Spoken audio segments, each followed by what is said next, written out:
আসসালামু আলাইকুম রহমতুল্লাহ। আশা রাখছি আল্লাহর অশেষ রহমতে সবাই ভালো আছেন। আজকে আমি যাচ্ছি বেনাপোলে একটি বিশেষ কাজের উদ্দেশ্যে এবং একজন বিশেষ ব্যক্তি আমার জন্য একটি বিশেষ গিফট পাঠিয়েছে সেটা আনার জন্য।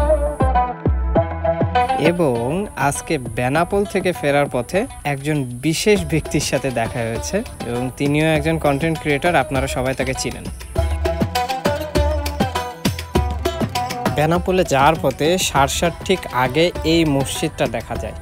এই মসজিদে আমার নামাজ পড়ার খুব ইচ্ছা, একদিন ইনশাল্লাহ নামাজ পড়বে এই মসজিদে। এটা হচ্ছে সারসা বাজারের ভিতরে আমরা ঢুকতেছি। আর সারসা বাজারের ভিতরে ঢুকতে এরকম চারি সাইডে চারপাশে, রাস্তার চারপাশে এরকম গাছ। এটা হচ্ছে সারসা বাজারের মোড় আর কি, বাস স্ট্যান্ড যেটা বলি।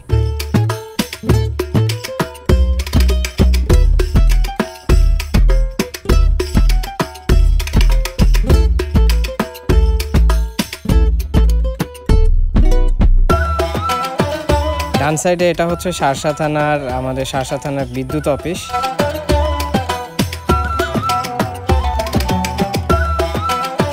এবং সামনেই হচ্ছে বাংলাদেশ বর্ডার গার্ডের চেকপোস্ট, মানে বিজিবির চেকপোস্ট। বেনাপোল থেকে ঢাকার উদ্দেশ্যে যেসব গাড়ি বা বেনাপোল থেকে যশোর উদ্দেশ্যে যেসব গাড়ি বেনাপোল থেকে যায়, সেসব গাড়ি সব এখান থেকে চেক হয়ে তারপরে রওনা দেয়। সামনে এটা হচ্ছে আপনার বেনাপোলে ঢোকার একটা গেট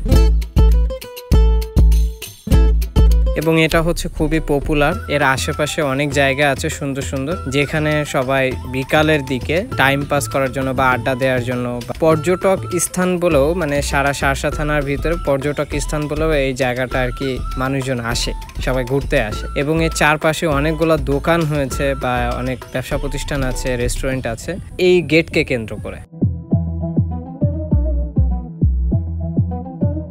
ডান সাইডে দেখা যাচ্ছে, এই যে ডান সাইডে কিছু কিছু জায়গা আছে সন্ধ্যার পরে বা বিকালের দিকে, এখানে অনেক মানুষ আসে, সবাই বসে বসে এখানে আড্ডা দেয়, কিছুটা সময় অতিবাহিত করে এখানে।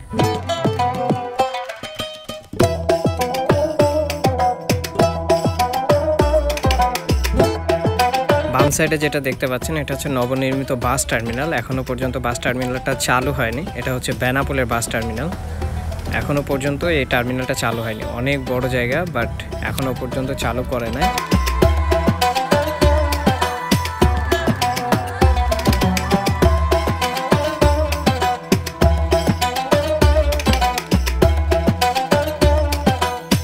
সামনে যে ডান সাইডে এটা হচ্ছে বেনাপোলের ঐতিহ্যবাহী বল ফিল্ডের মাঠ, সবাই এক নামে চিনে, বল ফিল্ডের মাঠ যেটা বেনাপোলে।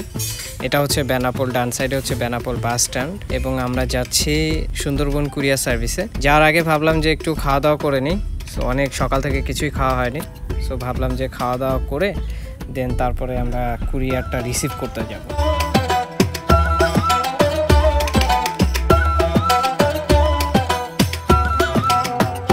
যে কথা সেই কাজ। নিত্যহাটির ঠিক অপোজিটে আলসালা হোটেল অ্যান্ড রেস্টুরেন্ট, যেটা এখনো পর্যন্ত আমি হোটেলের নামটা জানতে পারিনি। এইখানে 40 টাকা প্লেটে আমরা দুইজন খিচুড়ি খেলাম। খিচুড়িটা অসাধারণ টেস্টি ছিল এবং অনেক মজাদার ছিল। আসলে রাস্তার ধারের এরকম খিচুড়িগুলো যে খিচুড়িটা যে এত মজাদার হবে এটা আমরা আসলে ভাবি নাই। সো খিচুড়ি খাওয়া শেষ করে আমরা আবার রওনা দিয়েছি। আমরা যাচ্ছি হচ্ছে সুন্দরবন কুরিয়ার সার্ভিসের অফিসে। এখানে আমাদের একটা পার্সেল এসেছে। আমি যে বললাম আমাদের একজন বিশেষ ব্যক্তি পার্সেল পাঠিয়েছে, অবশ্যই জানাবো। পার্সেলটা আগে হাতে পেয়ে নিই, তারপরে আমি আপনাদেরকে জানাচ্ছি সেই বিশেষ ব্যক্তিটা কে।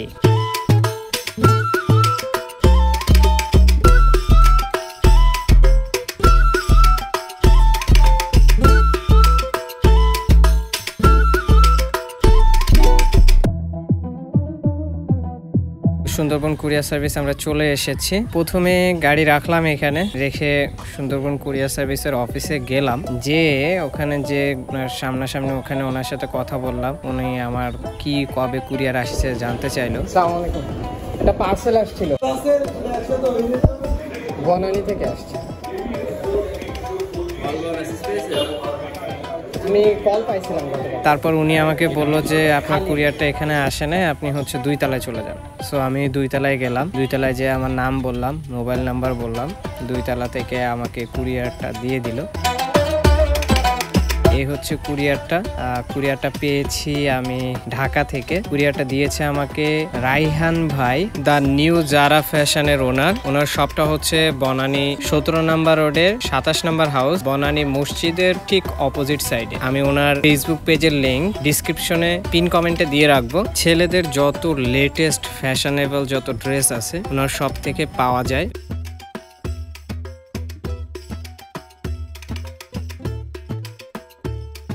সো আপনারা চাইলে ওনার ফেসবুক পেজে যে ঘুরে আসতে পারেন। এবং আজকে আমার সাথে দেখা হয়েছিল একজন কন্টেন্ট ক্রিয়েটরের সাথে। তিনি আপনাদের সবারই সুপরিচিত, সবাই তাকে চিনেন, এসটি ইউনিক টেকের সায়েদ সজীব ভাই, এবং উনি বেনাপোলেই থাকেন। তো আসার সময় যখন আমি চলে আসি কাজ শেষ করে, ঠিক তখনই ওনার সাথে আমার দেখা হয়।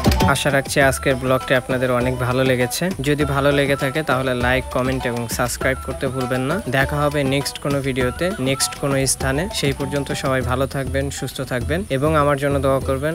আল্লাহ হাফেজ। আসসালামু আলাইকুম ওয়া রাহমাতুল্লাহ।